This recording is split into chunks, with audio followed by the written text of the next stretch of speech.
So excited to be here right now. I have an amazing guest to kick off the genesis of this podcast, Unfucked, Turning Pain into Purpose. And I'm just so grateful to be here. This has been a long time in the making, and I couldn't think of a better way to kick it off than this. So for those of you who don't know me, my name is James LaRusso. I am the host of the Unfucked, Turning Pain into Purpose podcast. And this is my first guest of the show. She's my beautiful friend. I'm going to introduce her here shortly, but I just want to take a moment to thank you guys for being here. You know, this is about you. Like, we're coming together here for you. I've learned so much from listening to podcasts, watching videos, and just soaking in information that I could relate to. And if there's anything that we can do today for our listeners, is just give you something to walk away with and apply to your life, right? We all walk different paths, but we all have really unique experiences that somehow similarly relate to one another. And my goal today is just to pull the veil back on our pain and our experiences in our life, and how we've been able to transform that into something magical that has pushed us forward and persevered us into the next level in our life. So with no further ado, I just want to take a quick second and introduce Gianna. So Gianna, she is coined as the rooted woman, and I'll let her talk a little bit about what that means to her. But she's a beautiful healer. She works in the space of working with women and, healing people from the inside out, right? So she's all about, her spiritual game is on point. She is honestly a really, really bright light in that space. So I want to just take an opportunity to let you kind of introduce yourself, Gianna. Tell us a little bit more about you, like who you are, what you do in the world. You maybe talk to us a little about your little friend that's behind you in your tank, whatever it is, you know? But yeah, I just want to give you an opportunity to kind of introduce yourself a little bit. So take it away. Beautiful. James, thank you so much for inviting me into this space and giving me the opportunity to be able to share and connect and heal even further. So thank you so much. I'm so excited to be here. My name is Gianna. My Instagram name and all of our platforms is The Rooted Woman. And what that means to me, along this journey of healing, I have really come to get to dive deeper into myself and find what's important to me, my passions, my purpose, and be able to really discover what those tools are throughout the traumatic events that I've been able to gather to be able to share them with other people. This story, and I say this all the time, I fully believe that all the experiences that I've been able to have were not necessarily for me just to have, but for me to be able to share, to be a witness for others, to be able to gather these tools, to gift them, gift the wisdom that I've learned, gift the experience that I've learned, and how we can transform our pain into purpose for the collective. And that's something that I feel so strongly about. And so throughout part of this journey, I've really come into realizing how deeply powerful the center of our womb is for women and for men. But for women, this is our center of life and creativity. And so the rooted woman being getting rooted in myself, getting rooted in the earth, getting rooted in God, and being able to dig up all of this ancestral wisdom to be able to share what it means to be in tune with the womb. So I do things from working one-to-one with people. I work with women specifically and diving deep into the womb space and understanding what that means. What the heck is a womb? What's in it? And why does it matter to me? You know, I work with women in that. I'm creating programs right now to help support women through detoxing off hormonal birth control. That's a really big thing. We can go into that later if we need to, but something else, I work with people specifically in the gut space as well. So the gut and the womb are directly correlated. There's so much synchronicities within them, and they really work together. And so I am a certified colon hydrotherapist. So I work with people specifically in clearing out and detoxing the womb. I do lymphatic drainage. So I work with people in detoxing their lymph system and opening up these detox pathways to allow for toxins physically and emotionally to be released. I also am a yoni steaming practitioner. So that ties back into the womb space, healing from traumas, whether it be be abuse or miscarriage or abortion or all the things in life that are allowing us to really feel clogged and not operate from this space of clarity within our womb space. So these are some of the things that I am very, very passionate about, and I have found deep healing in for myself, which has given me a story and has really given me a lot of truth. And I find that it's my responsibility to get educated and be able to share that education with others. Like, we're not gatekeeping here. Anything that I know, I'm happy to share. I'm like, yes, let's heal the world. My little self motto is healing the world one pussy at a time. Healing the world one gut at a time. Like, we out here, you know, because I truly believe, I truly trust and believe that healing is an inside job. And a lot of times, all of our traumas and unprocessed emotions get stored in our womb space, and they get stored in our gut, and they manifest themselves physically until we're ready to deal and process with them, you know? And that's something that I feel very strongly about, and that I share with everyone that I come in contact with. Like, I just share it because I'm like, this is so potent and so powerful, and I have the tools to support you. Like, let me please just be this beacon of light or whatever, even if it's just about education. So I'm really big on education in all of these spaces. And yeah, so that's like kind of my workspace, kind of my passion and purpose project. I'm also a mama. I have a 10-year-old. That's been a fun adventure, to say the least. We're learning every day. He's alive and healthy and great, and we're thriving. That's half the battle, right? Literally. Well, gee, I love it so much. I mean, I think that's one of my favorite things about you is like when I just go like, tell me more about like who you be. It's not just like, oh, like these are the things I enjoy, or this is like, you know, what I'm passionate about. It's like you live and participate and take action into the things that you believe in, right? Like your whole life revolves around that. I know, you know, this isn't the first thing that you've done, right? Like and you know, I don't like age, like blasting people, but like Gianna is not like in her mid-30s. She hasn't spent like 25 years figuring this stuff out, you know? So she's in her, like, what, you're 26? 27.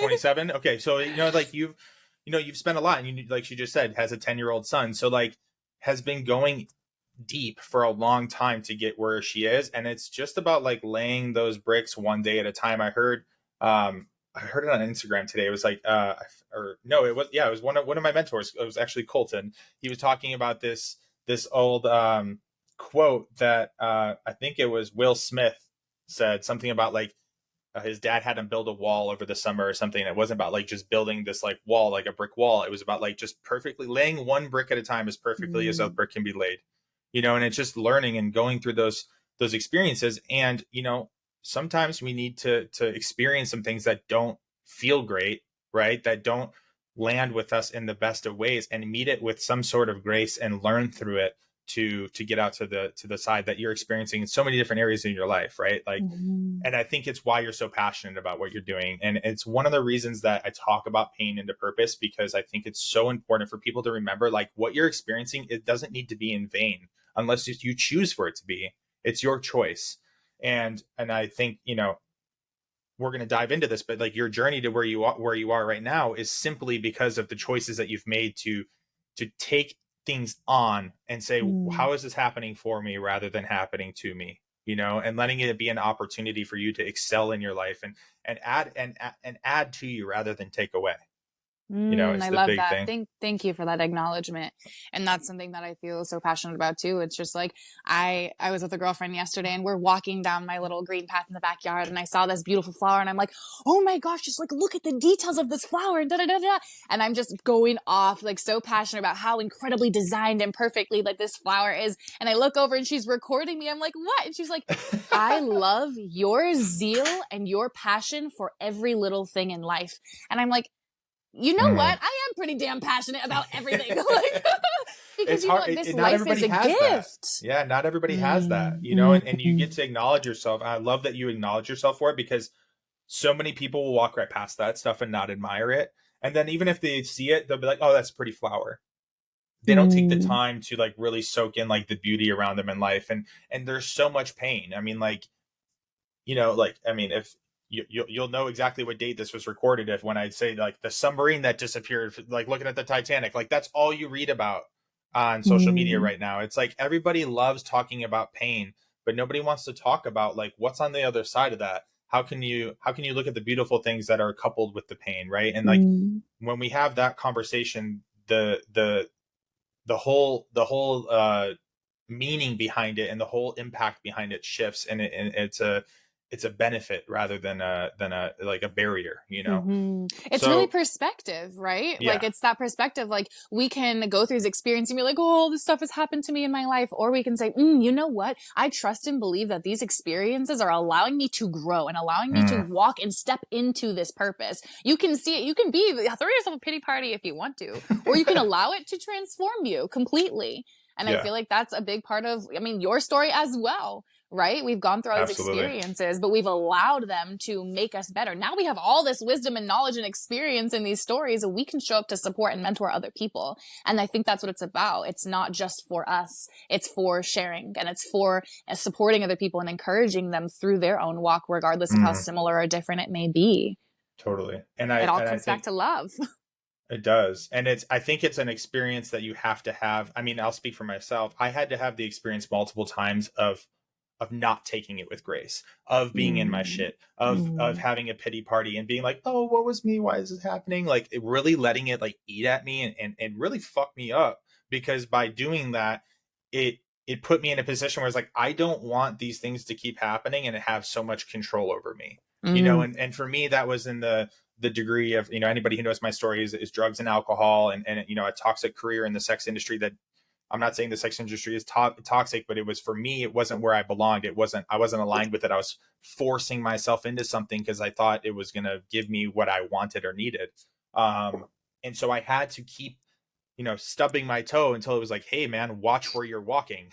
You know what I mean? Like, and then I learned like through that experience, like, oh, this is uncomfortable. I don't want to feel this. So then you start getting vulnerable, right? Which is the Mm. first key. And I'm going to dive more into like what, you know, unfucked really stands for, because it is an acronym. We're not going to do that today. So stick around. But and like that is one of the things is you have to unnotice, you have to notice and kind of pull back the layers of like, do I want to keep experiencing this same thing over and over again? Because truly I'm in control. Yeah. Like I'm in control of my experience. It's my perspective. It's what everything is empty and meaningless until I apply some sort of meaning to it. Right. And I think a lot of people forget that. I mean, it could be the most painful thing, you know, that like has been coined as the most painful thing, or like a really simple thing. And we can make it whatever we want to make it, depending on, you know, what we choose to believe in our mind. Right. So, um, you know, that really dives, I mean, we can dive down a whole rabbit hole with that, you know. And I think the biggest thing that I want to talk to you about today is just your personal journey with turning pain into purpose, right? Of walking through heavy things that have caused, you know, some sort of impact on your heart, your soul, your mind, and how you've maneuvered through it. So I mean, you know, I really want to dive first into like how Gianna and I met. So anybody who's seen this, you know, who's seen this and knows the both of us knows how we met. But for those who don't, um, I'll give you some backstory, and I'll be real with you guys. Like it's gonna get raw and real up in here today, you know, and that's why we're doing this today. So the day that this is being released is actually the anniversary of one of my really good friends and the love of Gianna's life, Eric Rias, and he was an avid podcaster and content creator, magical human being that words would be hard to put into who he be and how he showed up in the world. But he spent, you know, hours in this position and sometimes monologuing, a lot of time monologuing, just giving his love and his heart and his experience and talking about the gnarliest, most painful shit, and shining so much light on it to give to other people in the sense of pure selflessness and just like wanting somebody else to have an experience that will change their life, you know. And I have so much respect for him because I've been wanting to do this. I've been talking about doing this for years. I was on his podcast multiple times, which the beautiful thing about Eric is I get to plug him still. You know, like Hearts Over Everything is his podcast. So if you've never heard a podcast of Eric's, like please go listen to him. His legacy is forever out there, which I love. But you know, I met Gianna through him, and they had been together for quite some time, but we were living in different states, and I wasn't able to meet her. And so, unfortunately, the first time I got to meet Gianna was, you know, when I got a phone call about Eric passing away last year. And so the the purposefulness of something that I want to speak into today from my side is this man who I had such a huge place for in my heart and always will, had such a major impact on my life. He was in love with this woman who I've never met, and by sheer association, that's my sister. You know, and we've had an incredible year of journey of building our relationship and becoming closer and closer with one another. So naturally, a big part of this pain into purpose journey for both parties on this call revolves around Eric. Now, I know leading up until that, you had so much in your life that you incurred, but I want to touch on, you know, that aspect a little bit since we're on that topic, and just, you know, I mean, I want to hear from you. I have some questions written down here. I just want to, you know, like, tell me a little bit more about like your experience and like what you learned and took away from like being in relationship with Eric. I know, in a reasonable amount of time. um wow. That was a beautiful introduction, by the way, and even just touching just barely on the glimmer of incredible possibility of what happens when somebody turns their pain into purpose. Eric is that. He is the Mm, embodiment of that, and is a big inspiration to me, to you, to mm-hmm, many. And so being able to come into partnership with someone like that inspires me every single day to continue to do that for myself. There was no failing. Like, failing was not an option with Eric, which I feel is so grateful. And it was also shown in my life as well. Like, failing's not an option. People ask me all the time, "Oh, how do you do all this?" or "How do you do this?" It's like, well, when you don't have an option, you just do. mm, And so when it comes to Eric and my partnership, um, this was the first experience I have ever had being able to take a deep breath and flow in my feminine, ever. This is the first experience that I have ever had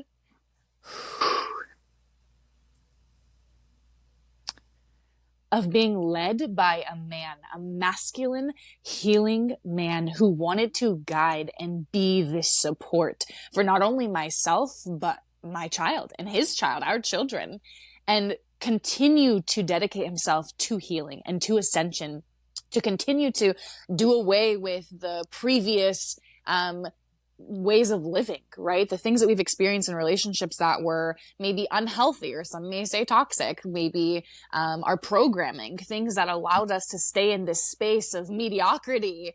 And from the very, very beginning of his and my communication, he would say, he's like, "This gets to be different. I know with you that this relationship gets to be different." All the time.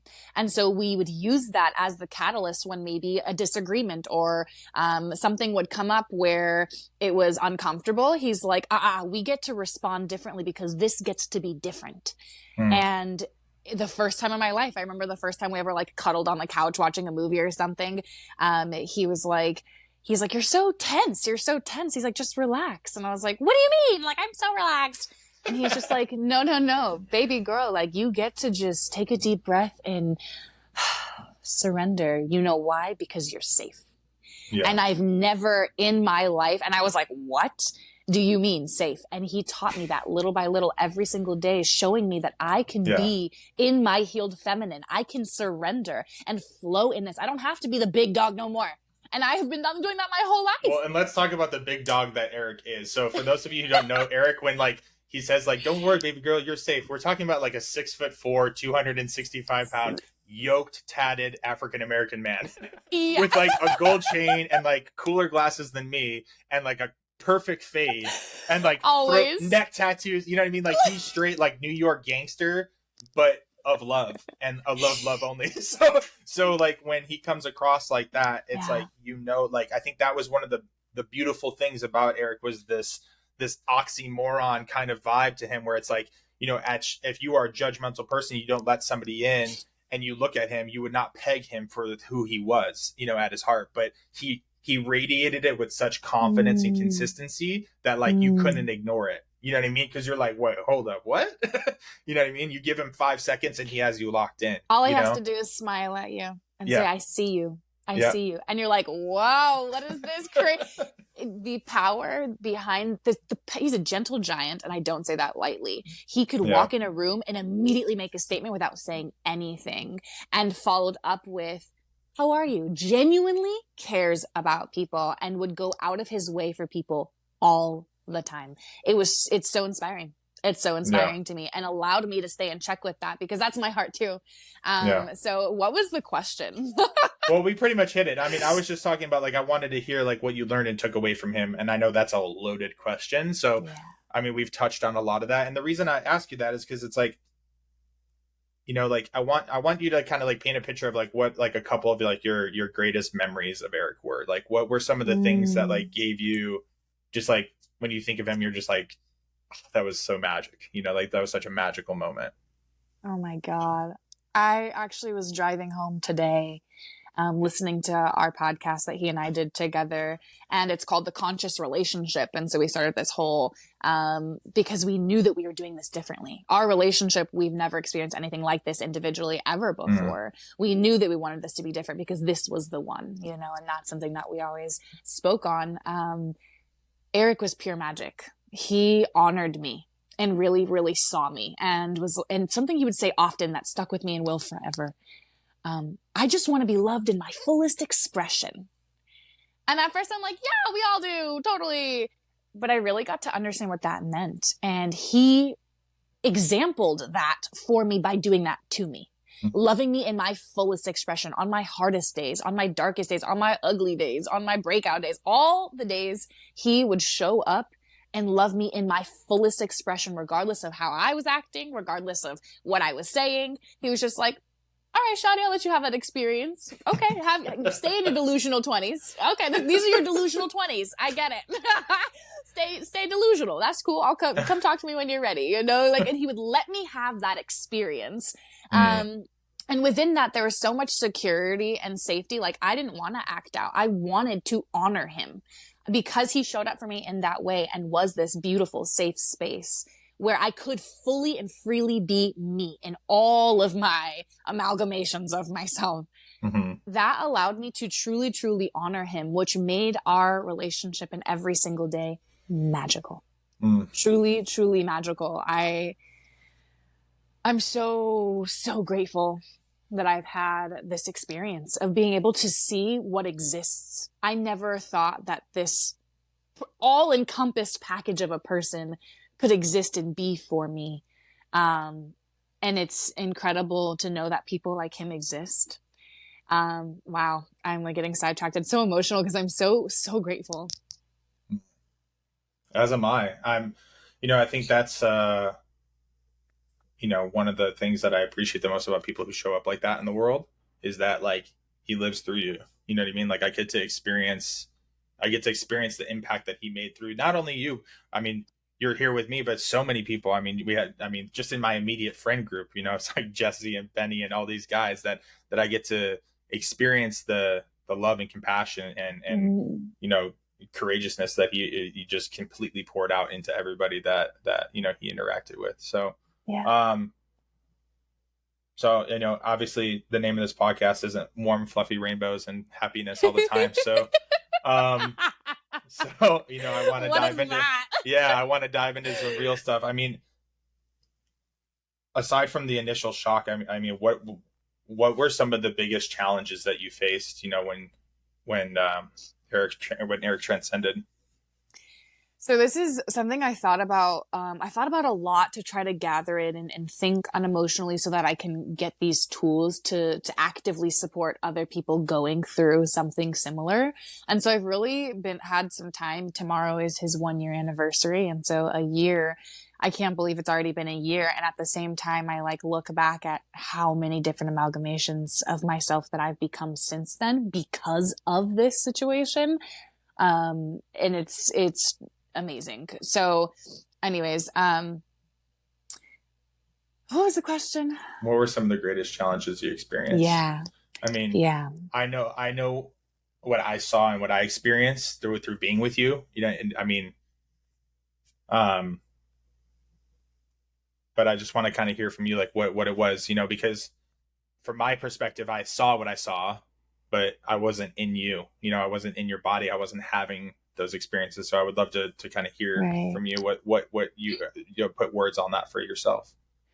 I think some of my initial thoughts, so it's difficult to lose anyone, right? It's Yeah. difficult to lose a mom, a brother, sister, cousin, family member. It's difficult. Loss can be very difficult, and grief can show up in incredible ways. Um, there's something I think unique about losing a partner, someone that you're building a future with, someone that you have like active plans to start a family and buy a home and like just rate, you know, like it's something unique about that. Um, because not only did like I lose a loved one, it's like I also lost my entire future. Yeah. Everything that I had Your planned and was trajectory. banking on, totally everything that I had planned, that we had planned. I mean, full transparency, my house was on the market to sell so we could purchase a home together and start this life that we had already been talking about forever. You know, like our children are brothers, our sons have become brothers and became family. And so it's a very multifaceted type of loss because there's so many different parts that come along with just losing this person. It's like, oh well, I lost my home. Like, you know, and I hate saying lost, but essentially that's what people will understand. And so Yeah. Well, and at to first it feels like it to gets pulled. I'm sure it feels like it got torn away from you rather than just losing it. Because yeah, it's not like you had a, when you lose something, sometimes it's like, oh, I'm an idiot, I misplaced it, or I fucked up and I did something that caused me to no longer have this thing. yeah, But in a moment like, you know, Eric just was here one day, gone the next moment, it's yeah, like that got ripped away from you. You know, and yeah, I don't say this to gut punch you. I say this to like really land for our listeners. Like, you know, this is somebody that, you know, had beat addiction, had struggled with mental health for probably decades, you know, and had yeah, had such high highs and such low lows. And then we lost into something that didn't correlate with either of those things. So it's like, you know, that's, to me, that was the hardest part, right? That was the hardest part for me, was it was confusion. I was like, this doesn't make any fucking sense. You know, like I expect to get that phone call and be like, oh, we found him with a needle in his arm or whatever. And that wasn't the case. And I was just like, I don't understand. Like, how could this happen to somebody that I love that's giving so much goodness to the world? Like, why? And like, that's like where my old victim story came into place. So did you have any experiences? I know it was really overwhelming in the moment, but like, where did you go when those, like, you know, that's my feeling, my thoughts, like where did you go when that initially happened? a lot of anger. Hmm. A lot of anger came up of just like a lot of confusion. I mean, even still up to this point, there has been so much like reconciliation in the sense, or maybe that's not the word I'm looking for, but like acceptance. Yeah. And that took a long time to get to because there was a lot of stuff that I just could not accept. I was just angry at anything, everything. I was confused. I was questioning myself of did I show up enough? Like how could I, like there was just, it was just a freak incident where there was nothing to really have done differently to avoid this, right? And so there's that part of like, what next? Now what? You know, I finally found this healthy relationship. My son loves him. We're building this beautiful life together. I finally feel safe.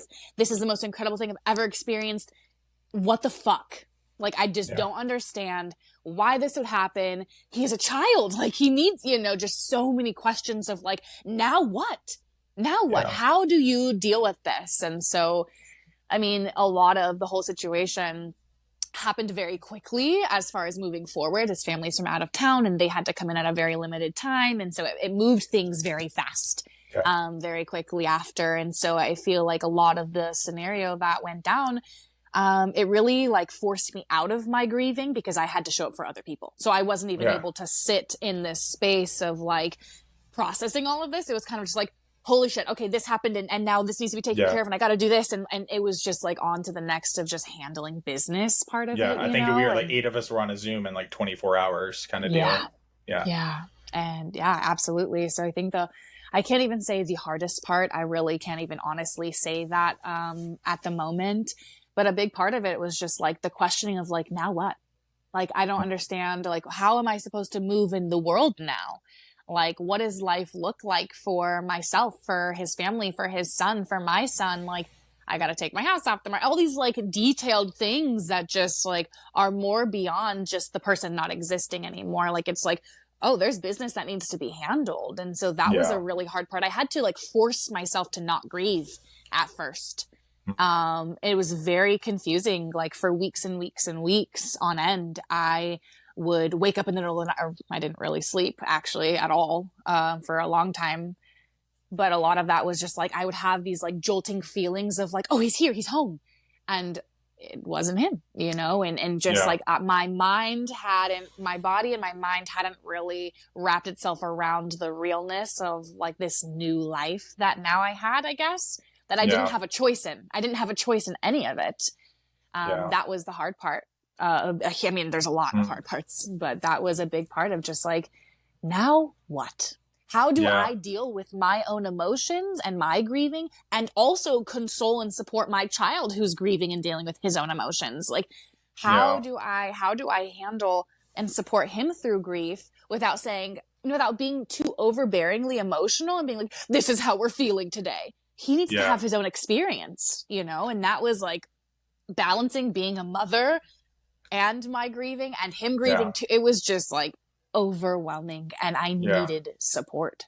100%. Yeah. And I think going back to what we were saying earlier, and, it's like you were doing that as a 26-year-old mom of a 9-year-old, it's like, that's enough in itself, and then having this compounding it, like this factor, of it.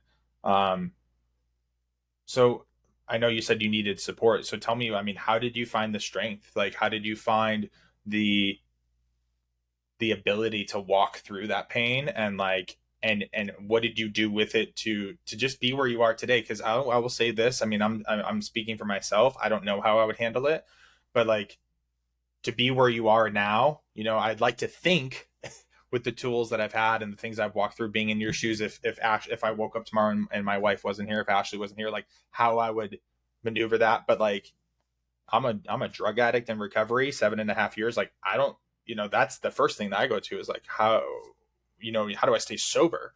So how did you find the strength and ability to walk through those moment to moment, day to day experiences to get where you are, and have so much ability to like come on here the day before his anniversary and share so openly and composed? Is that what it looks like? You're like, my leg's bouncing right now. I'm just kidding. No, I mean, you are though. I mean, compared to, I mean, I know other people that have lost, loved ones, and I don't want to put anybody on blast on here that doesn't choose to be, so I'm not going to say any names, but like, I had a family member who lost their partner. They were building a house together, literally like mid construction, and same thing. It was a family member of mine, and he just on a work trip had a heart attack and passed away. And it's like, he just didn't come home from his work trip. And so this happens, like this happens in the world. And I've watched from a distance, I've watched them struggle immensely and have good days and bad days. And so that's just somebody else I know. So I know there's hundreds of thousands of people out there. So, that are on their own journey. So I guess, and this is just pertaining to grief, this isn't all the other types of pain we experience. Yeah. So I would love to know, just for you personally, what worked for you, because maybe one little thing might apply to somebody that's listening today. Yeah. We briefly touched earlier on that, like, we acknowledge that this has not been the first big traumatic event in my life personally. And so, I mean, as horrible as this is to say, I've had a little practice, and nothing can prepare you for the loss of a partner or a close loved one. Nothing can prepare you for that. And yet within these other traumatic experiences, literally 5 months before this happened, he and I lost a baby. And so that was a super big, just a whole nother like life shifting experience, but I had a partner to go to support me through that, and I just feel like so many things have led me up to this moment. So many experiences of me being able to gather these tools, whether it be coping mechanisms, whether it be support systems, whether it be my journaling techniques, like prayer. I mean, these are all things that I have gathered along the way of like, oh yeah, I know that I have these tools and I need to utilize them. Yeah. I had never like consistently been in therapy up until this point. And within 24 hours of Eric's transcendence as his physical body being gone, I was completely in shock. None of it made sense. I didn't even process it at all. I was still just like, wait, what? Like I just didn't know what that meant, because I couldn't visualize what that was going to look like. And like, it just didn't make sense to me. And so within 24 hours, I immediately called like 6 different people and was like, hey, this just happened. I need some resources. I know as soon as this shock wears off, I am going to need some serious help. This is not something I can do on my own. I can already tell that I'm going to need help. And so I got multiple different therapist numbers. I immediately called them and was just like, hey, this just happened. I haven't even processed it yet at all. I haven't even been able to feel emotional about it yet.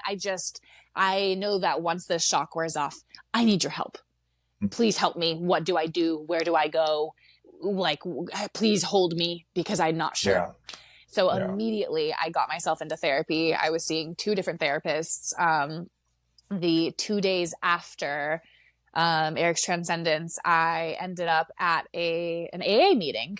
And so I was there with a couple of our mutual friends, kind of supporting them in like their token getting that day, and also kind of wanted to like be a presence for Eric, because it just had happened. A lot of these people didn't know yet. And I was like hoping that I would have the strength to be able to share this and maybe even find support within some of these communities. I just wasn't even sure. Like I immediately, on 2 days after that, I was in breathwork classes. I was just trying, even though I didn't really process everything that had happened, it hadn't felt like super heavy yet. I was still just in this like confusion and daze. I was committed to finding the resources to help me heal. I was like, okay, I know this is going to be extremely traumatic and painful for me, and I have to transmute this somehow. I know breathwork is a great tool. I know journaling is a great tool. I know speaking to someone professionally, like a therapist, is a great tool. These are all things that like I needed. And my mom came in and really, really, really supported me significantly through all of this. As far as like when I told her what happened, like she immediately got in the car 3 a.m. and drove straight to me and was just like, I'm here with you. Like, I don't know what you need. I don't know what to say, but I'm here with you. I'm here with you. And I just told her, I said, Mom, like, I don't know how I can be a parent right now. I don't know how I can't even take care of myself at the moment. I just don't know how I can take care of my son. And that was so hard to say. It was embarrassing at the time, now I recognize like that was a very smart move. But at the time, that's just like ultimate vulnerability in that moment. Like you're just like, I don't have this for anyone right now. Capacity. Yeah. No, not even myself. I didn't eat for 8 days, at all. Like I just couldn't. I didn't sleep. Which was making all of it much worse because I couldn't sleep. And it was there was just so many things, but I had to ask for support. And that was the one thing that like, I have never been good at. I've always been like, I've always had to be this strong, influential. I wanted to do it by myself. I mean, take this imagery. Like I was a mom at 16 years old. I was raised very heavily in the church. It was obviously looked down on, to get pregnant and have a baby at 16. And so and of course the world is like, oh, you shouldn't have this baby. You're not ready, blah, blah, blah. And so I took that not as shame and not as like, oh, you're right. But I took it as like, I'm going to show you. And now I have the motivation, the fuel to fuel this fire to show up and be even better than anyone thought that I could be. So it was like this part of like, not to like in your face, but kind of like, oh, you say that I'm going to be this and it's going to turn out like this way. I'm going to do everything in my power to make sure that it isn't that way. And I'm going to be a positive statistic, not a negative one. Yeah. I'm going to show up and show other young women this is possible. This is possible. No, it's not easy. No, it's not recommended. Highly recommend like trying other. But the thing is, it's possible because life is valuable. Yeah. And if you're put in the situation, or if you walk into the situation and choose a situation, you most likely subconsciously probably have the tools and the power and the strength to be able to overcome the situation. You don't have to succumb to the situation and be like, I'm so powerless. This happened to me. No. I choose to believe that this, whatever it is, even though I don't see it now, is happening for me. This is happening for me. And that was, you know what? When people said that to me, the first several months of Eric's death, I was so fucking angry at them. No, how dare you? This is happening for me. You have no idea. I was so angry. And I know that their intentions were pure. I know, everything happens for a reason. I'm like, fuck you. Yeah. You have no clue, and like, excuse my language, but it's just like, come on. Like I was so just, I felt like nobody understood exactly where I was at because there's so many different facets to the situation. But back to the tools, I was committed. Yeah. Absolutely, absolutely 100%. I'm going to make this work. I'm going to come out on top, even though some days I didn't feel like it. Well, Most days. that's what I would love to ask you about, that part, because I think there's this beautiful part of like taking pain, turning into purpose, having tools, asking for support.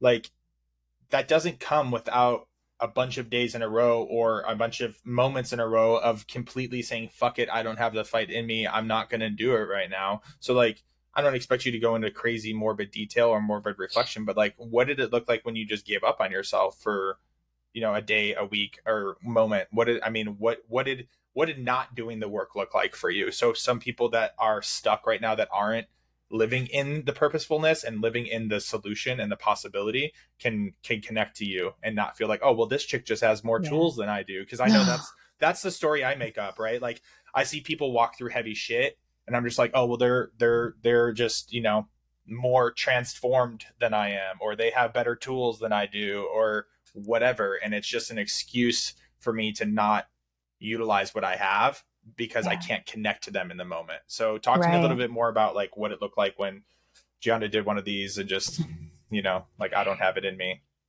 Remember earlier how I had said, like, when people ask, how do you do it? And I'm like, when you don't have a choice, you just do. It was that part. Like, I had to, first of all, I had been through grieving before in a different capacity, but I had been through grieving, and I actually did a report in like 5th grade about what are the grief steps, what are the processes of grief? What are the levels to this? That's and so so amazing. I had You were this, thinking about that in 5th grade. literally my mom Processing in 5th grade. literally literally it just like, so that part, through asking for support, it wasn't support for me because there was nothing anyone could have done or said that could have made me feel better or fix the situation. Nothing could have been done, but my life responsibilities still needed tending to, like my child. And that's where I had to ask for support for that. I was just like, I know that I need space to process this. Yeah. And it was very dark. It was very dark there. Yeah, I actually have never talked about this. We talked about how Eric had some mental health things that he had been working through a lot of his life. And as much of a support as I tried to be for him through some of those like episodes or situations that came up for him, like, I never quite understood the darkness that could sometimes overcome you. I never really like understood that. And I've been depressed from like long-term breakups and like losing my baby. And like, there's a lot of things that like sent me into like a seclusion, where I was secluding myself to just isolate a little bit so that I could feel and process, just be sad. But I had never experienced anything like this. It was dark. Like, rip heart out, stomp on floor shit. Yeah. Like stabbed over a million times, like there's no point in living kind of thing, except for the fact that I was not living for myself.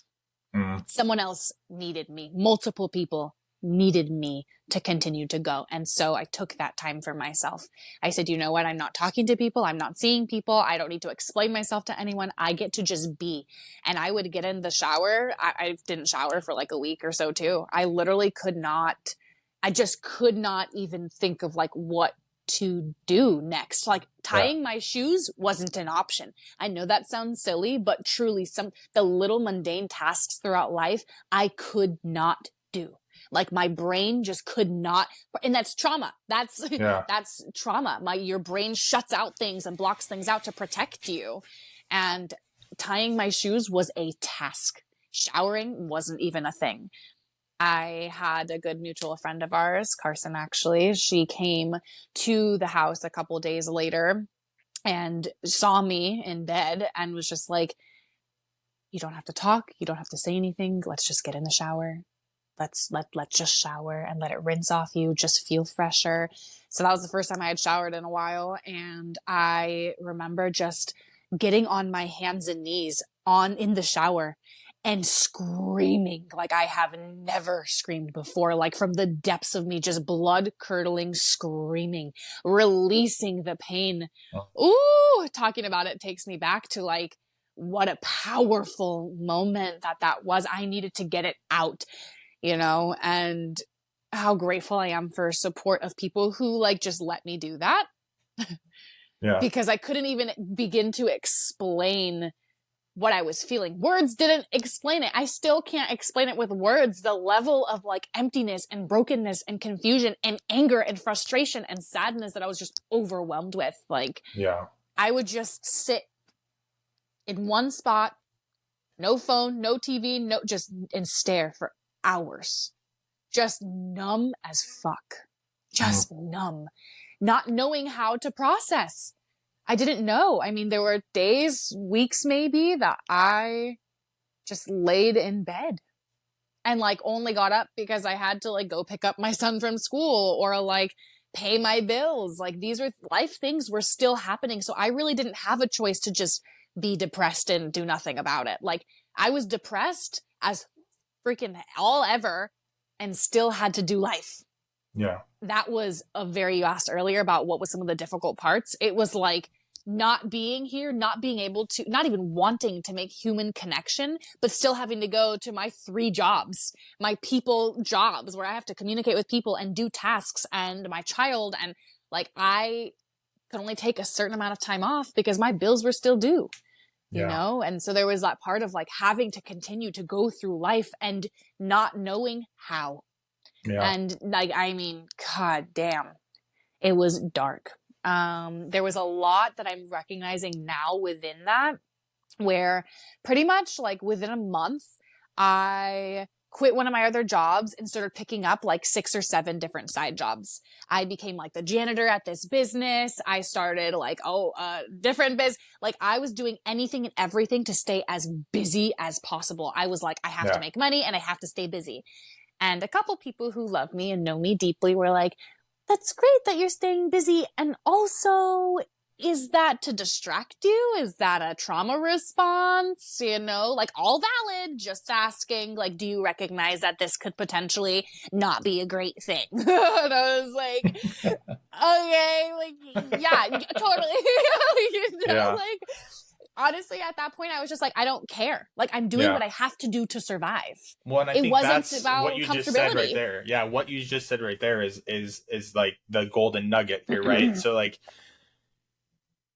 as you move through these things, and for the listeners, like as you move through things in your life, whether it looks just like what Gianna's dealt with or not, like it's not always going to be exactly what it needs to be in your mind to be getting you moving forward to healing, to purposefulness, to any of that stuff. Sometimes it's just like accepting that it's okay to be in your shit right now, accepting that it's okay to scream or be messy or be depressed. I mean, like if you need a mental health day, week, whatever, like don't beat the shit out of yourself. Hopefully you have somebody like Carson or one of your other friends or family members that reaches their hand out and says like, girl, let's go. Like it's time for you to do something. You know what I mean? Like a little something, get some sun on your skin, like whatever it is, but not forcing you into a situation where it's like, hey, this is the box you should be in right now. Go do that Right. thing, you Right. know?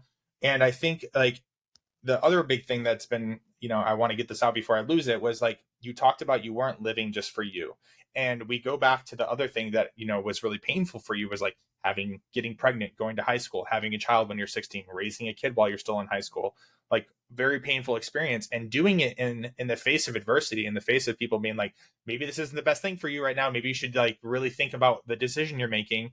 And by walking through that pain and creating purposefulness for 10 years out of that and creating this beautiful son, to being in this situation as a result of losing Eric. And not the only, but one of the only things that's really keeping you going at that point to even face life is the thing that you fought for 10 years prior and had fought for every day for that decade.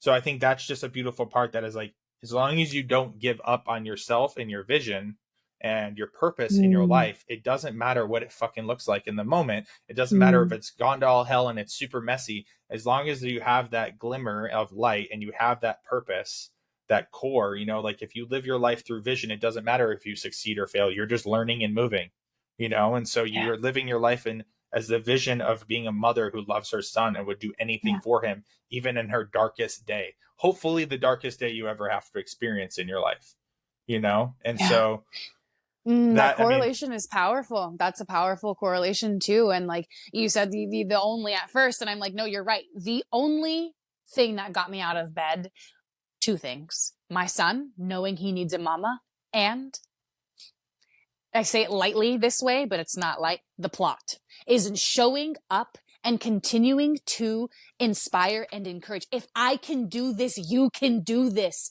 And I'm doing this. I'm doing this fucking terrified and in the worst place I possibly could be in, to gather these tools to support other people. This is not about me. This is not about me. And this is about the collective healing. If I had to go through this to support someone else through something possibly similar, or just grief or death or whatever it may be, death of the soul even, if this is what I have to go through or get to go through, dare I say, to be able to support other people, I signed up for it. Signed up for this. Yeah, like I do fully believe that like there is this part of me as a spiritual being, when I decided to give my life over to the Most High, when I said, use me as a vessel, this life is not mine, it allowed me immediately this sounds so messed up. I started experiencing all this crazy, horrible stuff. But it's because I allowed myself to become a vessel. Like, use this body, God. This is what my personal conversation with God, use this body, use this vessel, use this mind, use these gifts and these talents to be able to transform the world. Please. So I want to ask you about something. And if you're not comfortable sharing it, that's fine. I'm sure you've shared everything else. So I don't see why you want to. If you're not, just tell me. I remember explicitly when you were still really going through a lot of stuff. I mean, we were in pretty constant communication. You had went and sat at the beach and were having kind of like a reflection day, and you met somebody that day, and yes. And then something proceeded to happen. So would you mind just giving us kind of like the experience of that? Because that, to me, I don't know what, I don't care what anybody on this podcast as listener wise has faith in. That's your choice. And I totally back anybody's faith. But like, this to me is God, in like every aspect of God, and like how angels work and spirits work in heaven. Because like, this like knocked my socks off when you told me. Like, I had never experienced anything like this before. So I would love for you to share it with the listeners. Yes. So this was week 5 to the day after Eric's transcendence. So I used every marker I possibly could to like celebrate in a way. And so this was week 5 to the day. I went to the beach by myself, and I'm not a fan of the beach. I've never really gone in the ocean. It's always been terrifying to me. And so I committed to doing things that really scared me, and do things on my own, because I was used to having a partner, a person, someone with me. And so this whole thing has like sparked this really hyper independence within myself to do things that scare the hell out of me, and to do things by myself. Like, I don't need to tell the world about them. It was just like, I'm doing this for me, and Instagram doesn't have to know, that was kind of the mindset. So I went to the beach and I went in the ocean, which is like a big deal for me. Went in the ocean. And it was just this cleansing power. Anyways, I get out of the ocean and I'm sitting down in a little secluded space. There's plenty of room on the beach. It wasn't super packed at the time. I went to this little private beach I really love.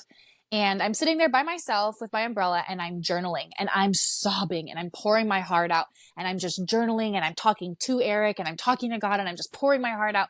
And all of a sudden, this young woman walks by me, and she's like, "Hey, like, can I sit with you?" I was like, really? Like, context clues, bitch. Like, get it together. No, like, can you not read the room around you? Like, absolutely not. And I was just like, sure, yeah, totally. Like, sit next to me, whatever. she sits down and we get to talking, and we're talking about life. And I didn't want to make the conversation sad right away. So I just kind of like put my truth to the side just so we could get to know this person. And so we're just talking, and we connect really deeply, and we end up hanging out for like 5 or 6 hours on the beach. Like we just were talking, and she moved her stuff next to me, and we're just sharing about life and all the things and whatever. And eventually I did share what I was experiencing at the time. And 2 weeks later, she calls me and goes, Gianna, I need you. I'm like, what's going on? She goes, my boyfriend just died. Her boyfriend of like 3 years, super close, like the whole thing. And she's like, so unexpected, just died in a motorcycle accident. Like, I don't even know how to feel, what to think. Like, I just need you. And I'm like, okay, God, I hear you. If this is what my whole experience was for, so that I could gather these tools only 7 weeks ahead of her experiencing this thing, so that I could, because she doesn't necessarily have a mama support like I have. She doesn't necessarily have that's what part of what we were talking about, was her feeling like she couldn't get connected in the community and didn't have a support group. That was a huge part of our conversation. And immediately I was like, oh, let's connect. Like, we vibe. This is great. We have a lot of similar thinking. Anyway, she goes through this experience, and I'm like, is this what I experienced all of this for, so I could show up and support her? And our relationship has blossomed. I mean, she needed me. And the tools that I gathered in my own personal experience through this, I mean, they changed every single week. From week 1 to week 2 to week 3, every week was a different need. The first week, I just needed to be. The second week, I needed someone to make me food. I needed them to make me eat. Like, the third week, I needed someone to help me shower. Like, there's just every week was so specifically different. And it was interesting to watch how her weeks lined up with the week that I was at, where I was at in that same week. It was very interesting. And so I had the tools to support her along this way, 7 weeks ahead of her. And each week made such a big difference in the grief journey and the support. And so I absolutely agree with you. There's 100% no denying that was 100% a God connection and opportunity, that I was able to minister and speak into this young woman's life and be a support for her. And we're still friends. I mean, we will forever be, because not only did because we bonded before and then trauma happened. So it wasn't really a trauma bond. I considered that too. But I got to support her through that and speak life into her and encourage her, because there was lots of dark thoughts of ending life. Yeah. And that's very normal. I can only imagine. I just God's feel been like prepping you for that since your fifth grade essay that you wrote. Literally. Oh man, that is Shout so out wild. to my mom. Yeah. Right? Man, Gianna. Well, I want to kind of wrap things up here with you. We could have part 3, 4, 5, 6, or 2, 3, 4, 5, 6, 7 on this. I'm sure we will. I just have a couple of really quick questions that I wanted to ask. So before I do that, I just want to say thank you for sharing your heart so vulnerably. I was telling my wife Ashley and Benny, who's an avid podcaster. We did a lot of work with Eric, and I was like, dude, it's gonna be so weird to be on this side of the conversation, because I'm like, you ask me questions, I'll talk all day, but it's been like, man, I was like, how am I gonna do this? And so I just want to be vulnerable with you guys, because like, this is not my comfort zone, but I know that, like, one, as I exercise this muscle, I will get to the point where I'm pulling even greater and more magical things out of people left and right. But two, like, I'm doing this to show you guys, like, if you have something out there that you want to do, like, fucking do it. Like, tomorrow is not promised, and not to be like, any deeper than we already have, but like, a year ago today, like, Gianna thought she was going to wake up with Eric and go have breakfast, and it doesn't fucking happen.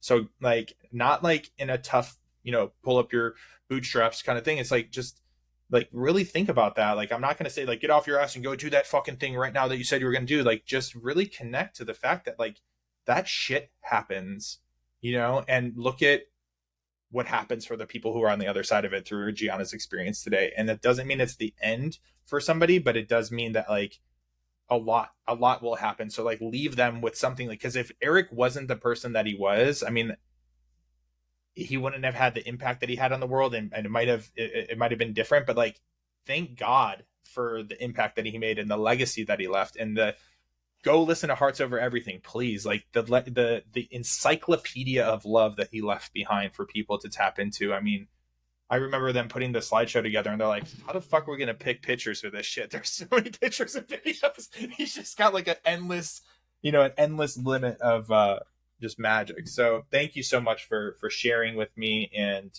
our listeners and just being, who you be. And I acknowledge you so deeply for, just for the intentionality that you have and everything. It's like, even when I just popped over to your house when I was in San Diego last time, it's just, you're like packing and you're scrambling trying to get a kid on a camping trip, but then like as soon as like you just pivoted and we could connect, it was like, even if it was just for a minute or two before you left, like I felt your heart, and I just want to thank you for that authenticity, because it doesn't come easy when you're juggling mom and life and all the things that you have to do. So thank you for being that for me. And, as I told you that day, I tapped your shoulder in front of that AA meeting that you mentioned earlier, and you turned around and I gave you a hug, like, for life, you're my sister. And I'm so grateful for you that, we get to do this thing together and lean on each other.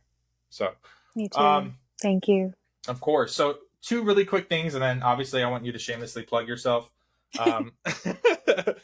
So one, any ongoing projects, future aspirations, things that you have in mind for yourself that, you want to, run by the audience, especially pertaining to like your vision and what it is that you want to cause and create in the world.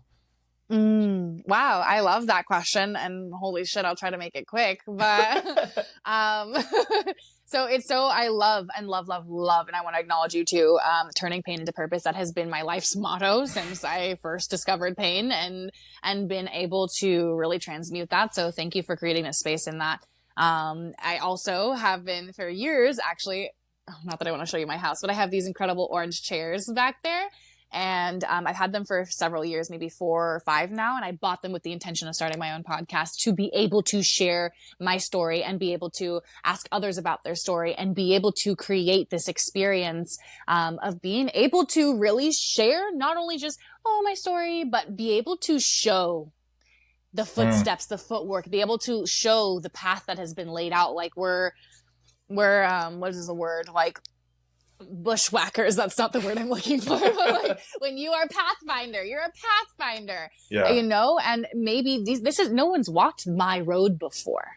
And people may resonate with some of it, and people may just want to listen because they want to be inspired or encouraged. And that is my whole heart, is to support other people through healing. This is how we heal, is by talking about it, by sharing about it, and coming up with solution on how we can support each other through that. That is healing. And so, some of my visions, I am actually currently stepping into co-ownership at my medical spa called Living Water Wellness in San Diego. We do colon hydrotherapy, lymphatic drainage, yoni steaming. I'm working with women in their womb space.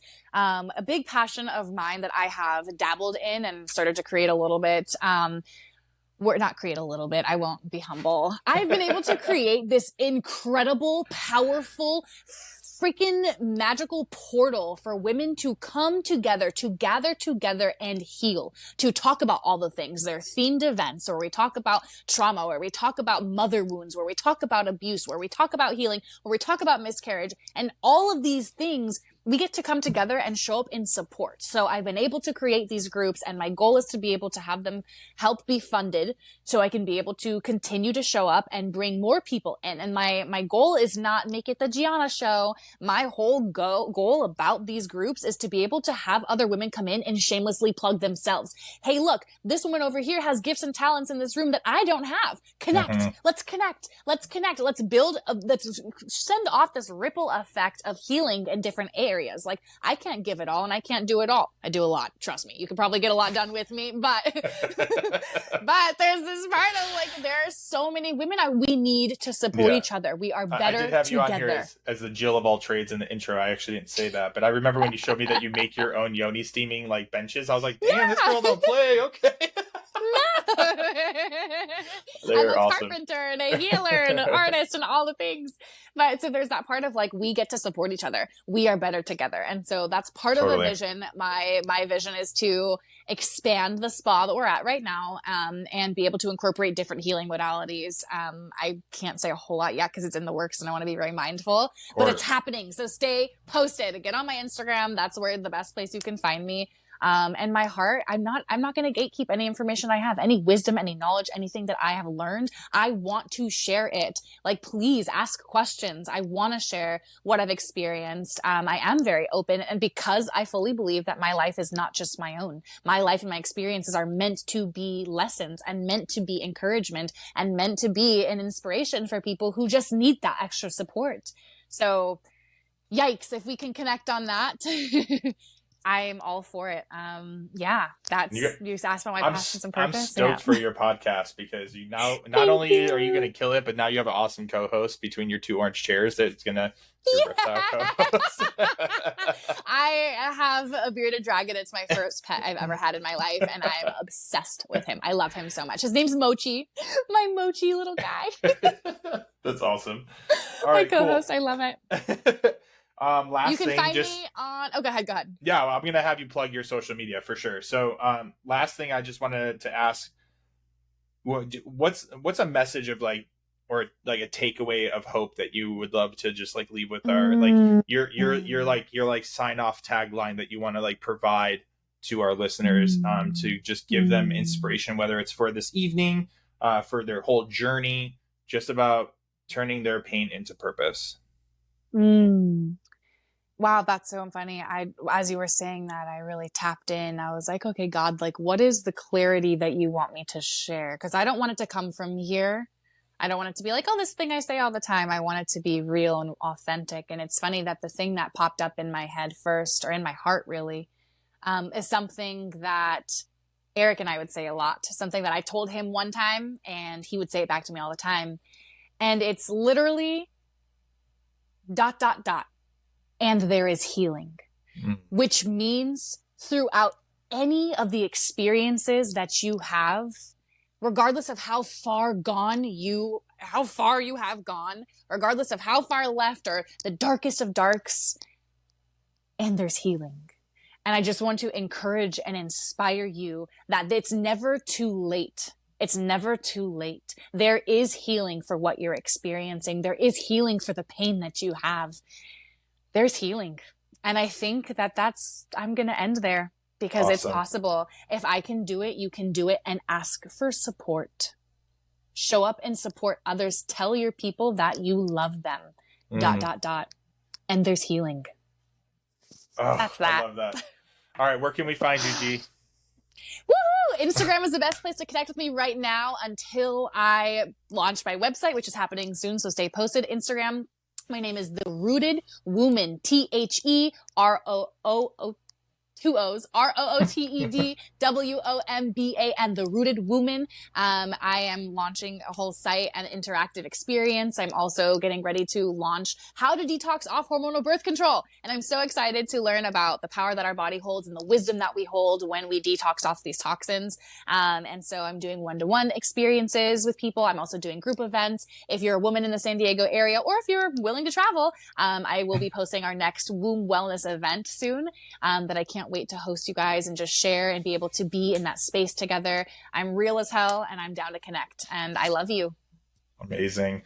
G, thank you so much for kicking this off and the genesis of this podcast. And thank you, Eric, for bringing us together, because without him, this would never have been. So I'm so grateful for you and listeners for coming into this first episode. Thank you. Check Gianna out. Stay tuned, because this is just the beginning. And please, please, please, in honor of my brother, her soulmate, please go and listen to some Hearts Over Everything in memory of him. I guarantee if you just click on one episode on that on YouTube, you will hear exactly what you're supposed to hear. So, Gianna, I love you. Thank you so much. And I appreciate you, sister. I love you.